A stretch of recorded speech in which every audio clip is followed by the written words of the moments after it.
가치성장 비즈니스 가성비 전략 손현정입니다. 우리 시장 한숨 돌렸습니다. 그동안 정말 힘들었는데 이제 안심을 하고 반등을 기대해봐도 되는 걸까요? 증권가에서는 어떻게 바라보고 있는지 함께 확인해 보겠습니다. 가슴 아프지만 먼저 이번 6월달 성적표를 복귀해보죠. 이달 들어서 세계 주요 지수 가운데 우리 코스피와 코스닥 하락률이 1, 2위를 차지했습니다. 지난 금요일까지의 기록이고요. 코스닥은 16% 이상 내렸습니다. 중국과 홍콩은 오히려 올랐고요. 그리고 대만 같은 경우에도 9% 가까이 하락했습니다. 대만 그리고 미국 S&P 500이 5% 이상 빠졌습니다. 우리나라가 유독 낙폭이 컸죠. 부진이 두드러진 이유로는 높은 수출의 의존도, 한미 금리 역전 우려가 있고요. 또 무엇보다 반대 매매 급증이 영향을 줬습니다. 그런데 지난주 금요일 수급을 한번 볼까요? 개인이 코스피 코스닥 1조 넘게 팔았는데요. 그런데 지금 외국인이 코스닥을 4천억 가까이 샀고요. 그리고 기관은 코스피에서 6천억 이상 샀습니다. 최근 낙폭이 과했던 쪽으로 저가 매수가 들어왔는데요. 특히 외국인은 코스닥 시총 상위주 가운데서 2차 전지주들을 주로 담았습니다. 이런 가운데 뉴욕 증시에도 지금 안도하는 모습이 나왔죠. 전형적인 매파 브라드 총재의 발언 덕분입니다. 과거 가장 먼저 금리 인상을 외쳤던 인물이 지금 상황을 보고 큰 침체는 아니다라고 판단을 한 건데요. 경기 침체에 대한 공포가 너무 과하다는 겁니다. 특히 코로나 이후 재개방 효과와 더불어서 기업들의 투자도 여전하다고 계속 봤고요. 인플레이션이 완화될 때 금리 인상 필요성이 줄어들 것이라고 전망했습니다. 같은 날 발표한 지금 소장님께서도 말씀해 주신 6월 미시간대 12개월 기대 인플레이션도 하락을 하면서 인플레이션 피크아웃에 대한 기대감이 나오고 있습니다. 아니나 다를까 지난 5일간 에너지와 그리고 곡물 가격들의 흐름을 보면요. 일주일간 가격 흐름을 봤을 땐 하향세인데요. WTI가 6% 이상 빠졌고 천연가스도 16% 이상, 옥수수들도 모두 일제히 하락했습니다. 하지만 증권가에서는 안심하기는 이르다는 의견이 많습니다. 하반기 하단도 잇따라 수정하고 있는데요. KB증권이 하반기 코스피 하단을요 2,100까지 내렸고요. NH투자증권과 삼성증권, 메리츠증권도 2,200까지 수정을 했습니다. 상단도 기존에는 평균 2,800에서 3,000이었지만 일제히 모두 내렸는데요.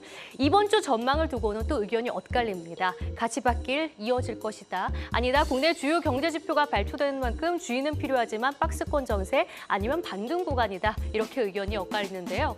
오늘 함께할 대신증권 이경민 팀장의 의견도 자세히 들어봐야겠습니다. 가성비 전략 지금 바로 함께하겠습니다.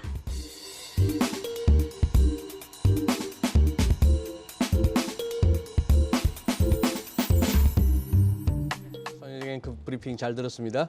네, 지금 스튜디오에 대신증권 이경민 투자전략팀장 나와 계십니다. 팀장님 안녕하세요. 네, 안녕하십니까. 네. 이번 장 생각보다 많이 빠졌죠, 팀장님. 네. 저도 지난주 그러니까 지난주 네네. 월요일만 하더라도 더 떨어진다 하더라도 2,400, 좀 언더슈팅이 나와도 2,380선 정도다라고 말씀드렸었는데 월요일부터 그 레벨 자체를 깨버리고 내려와가지고 어떻게 봐야 될지에 대해서 고민을 굉장히 많이 했거든요. 2,380개 할 때는 좀 공포스러웠죠. 네. 그래서 그런데 그럴 때일수록 많은 분들이 좀 근본적으로 돌아가라, 네. 펀더멘탈로 돌아가라라고 하셔가지고 다시 한번 살펴봤더니 매크로적인 변수가 크게 변한 건 없었거든요. 맞아요. 네. 네. 근데 지난주 월요일, 지난주 수요일에 특징적이었던 부분들은 반대 매매가 나왔는데 그거를 외국인 선물 매매가 너무나도 적극적으로 활용했다라는 것이죠. 미국 증시와 상관없이 장 시작과 함께 선물 시장에서 2,000계약 매도가 나왔거든요. 바로 시작과 함께. 외국인들한테. 네, 외국인 투자자들한테. 네, 네. 그러니까 반대 매매, 외국인 선물 매도, 그로 인한 프로그램 매도 이게 들어오면서 장 초반부터 계속적으로 밀리기 시작했고요. 그런 와중에 계속적으로 장중 낙폭을 확대해 나가다가 이제 오후장 들어서면서부터는 외국인 선물을 다 환매수했습니다. 월요일에는 8,000계약까지 매도하다가 한 700계약 정도로 줄였고요. 네. 수요일에는 6,000계약 정도 매도하다가 한 600계약 정도로 줄였거든요. 이처럼 이렇게 좀 시스템적으로 어떻게 본다면은 기계적으로 나오는 매도를 활용해서 외국인 선물 매매가 시장에 굉장히 큰 충격을 주지 않았나라는 생각을 했었고요. 그래서 지난주 월, 화, 수, 목요일까지 세미나 다니면서 많이 말씀드렸던 것은 지금 수급 때문에 많이 흔들리고 있다. 근데 펀더멘탈과의 흐름들을 본다면은 지금 언더슈팅인 것 같다라는 네. 말씀을 드려왔었습니다. 지금 그러면은 사실 너도 모르고 나도 모르고 그런 상황인데 네. 요 얼추 지금 사실 월가도 그렇고 우리도 그렇고 바닥 봤습니다라고 외치기는 다들 조금은 찝찝합니다. 네, 그죠? 맞습니다. 그러면 이제 우리 팀장님 보시기에 다음에 시장이 흔들릴 모멘텀, 다음에 시장이 혹시나 흔들리게 되면은 이 반등이 나오다가 네네. 뭐 때문에 흔들릴 것 같습니까? 일단은 실질적인 경기 흐름이 좀 불안하다. 지금 아직까지 본다면 전년 대비 변화율이나 이런 것들 본다면 여전히 네. 플러스권이거든요. 그게 마이너스로 간다든지 전년 대비 변화율이 예를 들어 산업 생산, 아하, 수매 판매 이런 아하. 지표들이 마이너스로 네, 간다든지 네. 그리고 ISM 제조업 지수나 PMI가 50 밑으로 내려간다든지 그리고 또 국내 변수로 본다면 실적 전망치라고 볼 수 있겠죠. 이제 2분기 실적. 네, 2분기 실적, 3분기 실적을 확인하면서 네, 네. 얼마나 흐름들이 좀 하향 조정될지가 좀 관건이다. 그러니까 밸류에이션적인 측면에서 이번에 봤던 8.7배를 크게 하향 이탈할 것 같지는 않다는 생각을 하는데 실적 전망이 하향 조정되는 만큼 지수 하단은 좀 낮아질 가능성은 열어놔야 되지 않을까라는 생각을 하고 있습니다. 그래요. 네. 네, 그리고 지난주 금요일과 오늘은 반등세를 보여주고 있지만 제가 앞서 말씀드린 것처럼 지금 6월 달에 저희 지수가 낙폭이 제일 컸습니다. 우리 지수가. 그런데 가장 큰 이유를 어디서 찾고 계신지 궁금한데요. 수급 얘기도 해주셨고 아니면 이제 수출의 의존도가 높아서 아니면 금리 역전에 대한 이유도 있고 아니면 반대 매매 때문이다. 여러 가지 이유들이 있는데 어디서 가장 큰 이유를 보고 계십니까? 일단은 조정을 받았다, 하방 압력이 있었다라는 부분들은 말씀하신 대로 글로벌 전반적인 경기에 대한 불안감, 통화 정책에 대한 부담, 그리고 한국만의 경제적인 특징들이 좀 영향을 미쳤다라고 생각을 하는데 지난주 다른 여타 글로벌 증시들은 좀 안정세를 보이거나 아니면 반등 시도를 했었는데 코스피만, 코스닥만 유독 급락을 했다는 데에는 수급 변수가 가장 큰 영향을 주지 않았나라는 생각을 하고 있고요. 그렇게 본다면 최근 시장 흐름들을 봤을 때 글로벌 증시는 왜 반등을 했을까를 봐야 되지 않을까라는 생각을 합니다. 아까 소장님께서도 많이 말씀을 해주셨는데 전반적으로 통화 정책에 대한 부담들이 좀 진정이 되고 있다고 생각합니다. 연준이 매파적인 스탠스에서 후퇴한다는 말씀을 드리는 게 아니라 시장의 컨센서스라고 할 수 있겠죠. 예. 6월 FMC 전만 하더라도 시장의 걱정이 굉장히 많았습니다. 4% 이상 금리 인상하는 거 아니야? 라고 해서 페드워치 기준으로 본다면 4% 이상 금리 인상 확률이 연말쯤에 가서 네, 연내 4% 금리 인상 확률이 네. 52%까지 올라갔었거든요. 근데 지금 그런 흐름들이 지금 7%, 8%대까지 좀 많이 낮아졌습니다. 그리고 또 하나는 경기 침체에 대한 우려가 너무 많이 단기적으로 좀 들어오지 않았나. 네. AIII라고 해서 전미투자자협회에서 발표하는 심리 지표를 보면은 예. 강세 전망, 약세 전망 모두 다 2008년 수준까지 와 있습니다.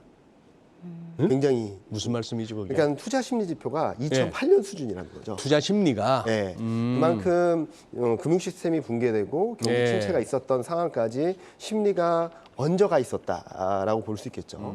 그런 부분들이 좀 진정이 되면서 시장이 좀 안도를 하고 있다라고 생각을 하고 있고 이런 그림들이 언제 깨질까라는 부분들보다는 너무나도 앞서갔던 통화 정책에 대한 걱정, 경기에 대한 걱정들이 지금 현실적으로 본다면 너무 많이 앞서갔구나라는 안도감만으로 증시는 좀 반등을 할 수 있는 시점이 아닌가라는 생각을 하고 있습니다. 뭐 사실 어떻게 보면은 연준의 통화 정책에 대해서는 뭐 증시나 채권 시장이나 외환 시장에 할 것 없이 어느 정도 반영 다 됐다고 볼 수 네, 있죠. 저는 2년물 국채 금리가 다 가버렸으니까. 네, 맞습니다. 예. 어느 정도 그러니까 올해 연말까지 연준이 제시한 3.4% 수준까지 거의 도달한 상황이다 네. 보니까 통화 정책에 대한 부분들은 상당 부분 선반영을 했다라고 생각을 하고 있고요. 또 하나 앞서 말씀하셨던 블러드 연은 총재의 네. 발언들을 보면은 가장 매파적이었던 사람이거든요. 네. 근데 많은 분들이 이 블러드 연은 총재가 항상 매파적이라고 생각을 하는데 그분 유연하죠. 유연하기도 하고 물가에 굉장히 초점이 맞춰져 있습니다. 물가가 높으면 무조건 금리 인상 최대한 빨리 하고 네. 많이 해서 물가를 잡아야 된다. 아까도 그 문구에도 나왔는데 물가가 안정되면 금리 인상에 대해서는 필요성이 좀 약해질 수도 있다는 얘기를 할 정도거든요. 그러니까 물가에 굉장히 의존적인 어떻게 본다면 연준 중앙은행의 의무 사명감 이런 게 철저한 분이 아닌가라는 생각을 하고 있었는데 그분이 올해 연말까지 3.5% 그리고 경기 침체에 대한 우려는 너무 과하다라는 얘기를 하는 부분들은 예. 좀 눈여겨봐야 되지 않을까라는 생각을 하고 있습니다. 예. 그래요. 지금 이 상승세 어느 정도 더 간다고 보고 네. 지금 뭐 홍콩도 지금 항생이 3.4% 오르고 아주 뭐 네. 불을 뿜는데 지금 요 추가 상승에 있어서 우리 팀장님 주목하시는 어떤 지표나 변수가 있다면? 일단은 미중 그러니까 중국 대중국 네네네. 관세 철회 여부가 아마 이번 주 중에 결정난다는 그래요? 얘기 나오더라고요. 오. G7 정상회담이 끝난 뒤에 따로 바이든 대통령과 어허. 시진핑 주석 간의 대화가 있으면은 가능하지 않을까라는 기대를 하고 있는 부분이 있고요. 그리고 또 이제 곧바로 바이든이 사우디아라비아를 예. 가서 좀 회담을 한다고 하는데 이렇게 된다면 미국 물가에 대한 불안감들이 좀 진정되지 않을까라는 기대감들이 좀 있지 않을까라는 생각을 하고 있습니다. 네. 그래서 지금은 포인트가 다들 물가에 맞춰져 있는 것 같습니다. 다행스럽게도 유가가 좀 레벨 다운되고 지금 시장 흐름들이 이전에 걱정했던 것보다는 조금 덜한 상황들로 전개되고 있어서 오늘 다행스럽게도 단 이틀 만에 2,400을 회복했거든요. 네, 지난주 그래요. 금요일, 오늘 맞습니다. 월요일. 네. 2,400만 잘 지켜준다면 저는 7, 8월 중에는 2,600선대까지는 되돌리는 과정, 기술적 반등이 가능하지 않을까라는 생각을 하고 있습니다. 물가가 정말 중요한 것 같습니다. 네. 맞아요. 기대 인플레이션 지표가 좀 완화돼서 나오고 네. 또 블라드 총재의 발언도 있었기 때문에 오늘 원달러 환율도 지금 급락을 하고 있어요. 네. 2,280원까지 내려왔는데 하지만 13년 만에 지금 1,300을 계속해서 위협받고 있는 상황이기 때문에 좀 지켜봐야 될 것 같은데 이 환율 변동성에 대해서 어떻게 체크를 하고 계신가요? 일단은 달러 강세가 진정되기는 좀 어렵다라고 생각합니다. 그러니까 추세적으로 약세로 반전한다라고 예단하기는 좀 어렵겠죠. 그렇지만 지난주 원달러 환율이 그러니까 달러 인덱스가 104포인트에서 좀 안정세를 보이는데 또 원달러 환율 혼자만 1,300원을 넘었거든요. 그건 아마도 앞서 말씀드렸던 국내 수급, 특히 외국인 투자자들의 예. 변화가 있었기 때문에 좀 오버슈팅이 나오지 않나라는 생각을 합니다. 단기적으로는 원달러 환율이 지금 1,280원 선 밑으로 가는지 여부가 좀 중요하다고 생각을 하고 있고요. 280원이요. 네. 그 레벨이 5월 중순부터 5월 말까지 외국인 투자자들이 약 1조 6천억 원을 샀습니다. 많은 분들이 기억을 안 하시 못하실 수 있는데 딱 보름 정도 만에 1조 6천억을 사면서 코스피를 140포인트 레벨업 시켰었거든요. 예. 그럴 때 깨지면서 외국인 수급이 들어왔던 게 1280원대라서 이 레벨을 좀 하향 이탈하게 된다면 뭐 지난 주말에도 그렇고 오늘도 외국인은 선물 플레이를 좀 많이 하고 있는데 현물 시장에서의 개선 가능성도 조금 열어놓을 수 있다라고 생각을 하고 있어서 지금 1,300원대를 넘어서는 것은 다소 오버슈팅, 좀 1,280원 밑으로 내려간다면 1,250원대까지는 한번 지지력 테스트를 하지 않을까라는 예상을 하고 있습니다. 1280원은 제가 봐서는 오늘 중이라도 깰려면 깰 수 있겠습니다. 네. 지금 81은 60전인데 네. 이 또 딜러들이 어차피 봐야 될 레벨 꼭 내일 봐야 되나 오늘 보자 싶어가지고 네. 그런 거기 예. 지금 뭐야 거의 다 오르고 있습니다. 네.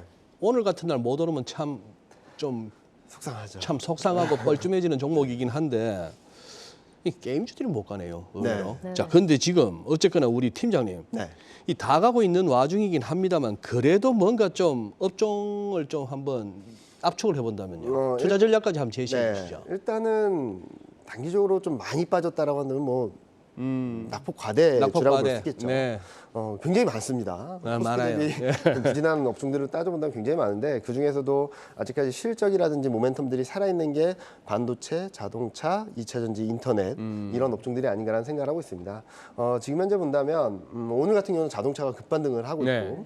지난 주말에는 인터넷이 급반등을 했고 이런 식으로 좀 낙폭과대주들이 순환매 같은 반등 시도가 있다는 점들에 있어서는 좀 낙폭과대주를 좀 관심 있게 바라보신다면 좋지 않을까라는 생각을 하고 있습니다. 여기 나온 업종들 중에서는 화장품, 의류와 뭐 디스플레이 정도는 좀 실적에 대한 불안감들이 좀 큰 상황이거든요. 네. 그래서 단기 낙폭이 컸던 미디어 교육, 건설, IT 하드웨어, 뭐 반도체, 소프트웨어 정도를 바라보신다면 아마 반등 국면에서 좀 플러스 알파 수익을 거두실 수 있지 않을까라는 예상을 하고 있습니다. 근데 금요일이랑 오늘 같은 경우에는 2차 전지 쪽으로 저가 매수가 많이 들어오는데 그쪽은 어떤가요? 2차 전지 같은 경우도 급락하는 과정에 후반에 소재주가 폭락을 하면서 굉장히 불안감들을 자극했었거든요.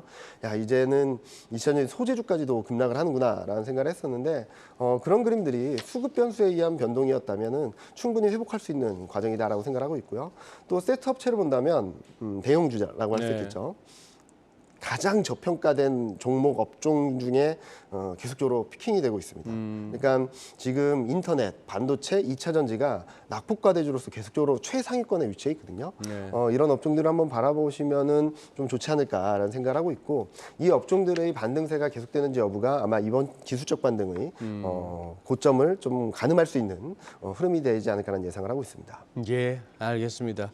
그래요, 팀장님 오늘 도움 말씀 감사합니다. 네. 어쨌거나 이번 이 반등 조금 길게 멀리 좀 가서 팀장님처럼 전략 제시하는 분이나 실제 우리 투자자분들이나 조금 이번에는 좀 숨좀 7월에는 좀 숨 좀 돌리자, 네, 맞습니다. 휴가 좀 마음 편하게 가자 이런 소리가 나왔으면 좋겠습니다. 네, 맞습니다. 네, 오늘 고맙습니다. 네, 감사합니다.